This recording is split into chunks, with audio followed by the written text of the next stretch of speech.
7 de la mañana, 12 minutos. Gracias una vez más por dispensarnos su compañía y su sintonía. Danilo Silva, presidente del Consejo de Regulación y Desarrollo de la Información y Comunicación, Cordicom, se encuentra aquí esta mañana. Buenos días, gracias por aceptar la invitación. La Asamblea Nacional discutirá en un primer debate los contenidos de las reformas o el informe presentado por la Comisión acerca de las reformas a la Ley de Comunicación. ¿Piensa usted que el contenido de este informe, las recomendaciones a la Asamblea Nacional, al Pleno de la Asamblea, coinciden con la línea de pensamiento del Cordicom? Buenos días, Eduardo, a usted y a los televidentes. Hoy es un día histórico, es una oportunidad para que el Pleno de la Asamblea debata sobre este informe que ha presentado la Comisión Legislativa en base al proyecto presentado por el Ejecutivo y otros 14 proyectos presentados por diversas organizaciones. Esta reforma que va tomando cuerpo y que todos los ciudadanos y ciudadanas esperamos que ya al final de este año podamos tener la reforma que todos aspiramos a fin de que la libertad de expresión se retome en el Ecuador y más bien se garantice y proteja la libertad de expresión. Pero yo le quisiera preguntar, ¿cuáles son los puntos que usted considera deben todavía ser tratados y que podrían ser en efecto materia de un debate, por cierto, acalorado en la Asamblea? Es que lo uno no puede analizarse sin lo otro.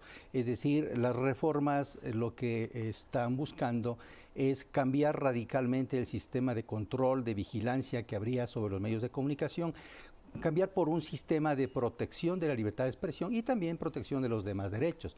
En ese sentido, en forma enfática, tanto la propuesta presentada por el Ejecutivo como también el informe de la Comisión, primero dispone en sus artículos iniciales que tanto los principios, la normativa y la aplicación de la Ley Orgánica de Comunicación deberán estar supeditadas estrictamente a los tratados internacionales como también a los estándares internacionales. Ahí tenemos una suerte de más de 30 años de normatividad, doctrina y jurisprudencia.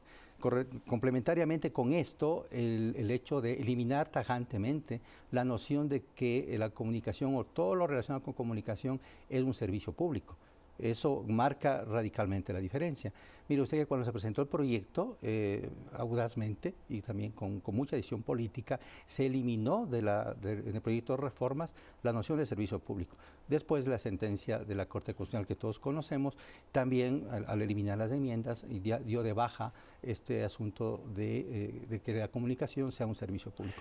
Entonces, esto tiene mucho que ver también en los efectos, en la medida de que ya no cabe que exista un órgano administrativo de control y sanción como la Superintendencia de Comunicación.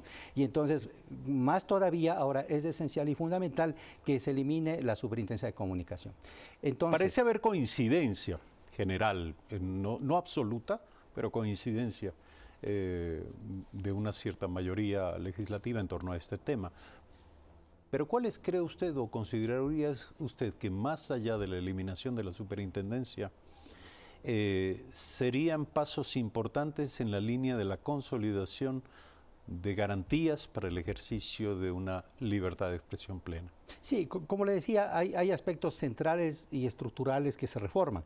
Y entonces, a criterio de varias organizaciones de derechos humanos de la sociedad civil y también de representantes que han venido dando seguimiento al comportamiento del Ecuador en tema de libertad de expresión, han saludado primero la iniciativa de lo que se está realizando en el Ecuador. También han visto con muy buenos ojos las reformas que se plantearon y que en este momento se están procesando y coinciden, y no solo el relator de la libertad de expresión, coinciden en señalar que hay algunos aspectos que todavía están pendientes, que tienen que seguir siendo debatidos. ¿Cuáles? Y tomar una decisión. Por ejemplo, el tema de los códigos deontológicos. Tanto en la propuesta de reforma como también en el informe de la Comisión se conserva todavía el hecho de establecer desde la ley unos contenidos mínimos de los códigos deontológicos.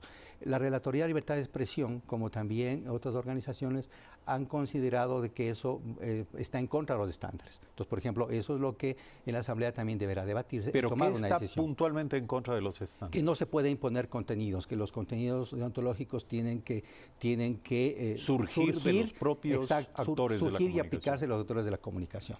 Si bien es cierto, esos códigos prácticamente son normativas mínimos, ¿no es cierto?, normativas internacionales y nacionales, pero que no tienen que ser impuestos por los estados. Y por ¿Algún otro aspecto que todavía deba ser en esa misma corregido o ajustado para colocarlo? En esa misma línea, también desde el 2013 que se expidió la ley, la anterior relatora Libertad de Expresión, como también el actual relator, manifiestan en que los condicionamientos previos, por ejemplo, el tema de la contrastación, la oportunidad de la veracidad, son también estipulaciones, obligaciones que no deberían constar en una ley. En alguna medida este debate todavía alimenta la idea de algunos de que no debe existir una ley de comunicación.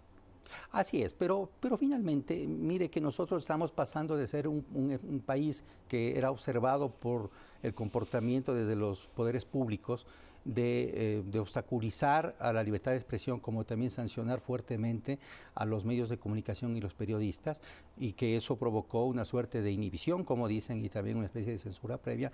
Estamos pasando más bien a ser no observados, sino acompañados. Mire usted que el relator de libertad de expresión fue invitado por el gobierno ecuatoriano, estuvo en la mesa legislativa, dio sus puntos de vista de orden técnico.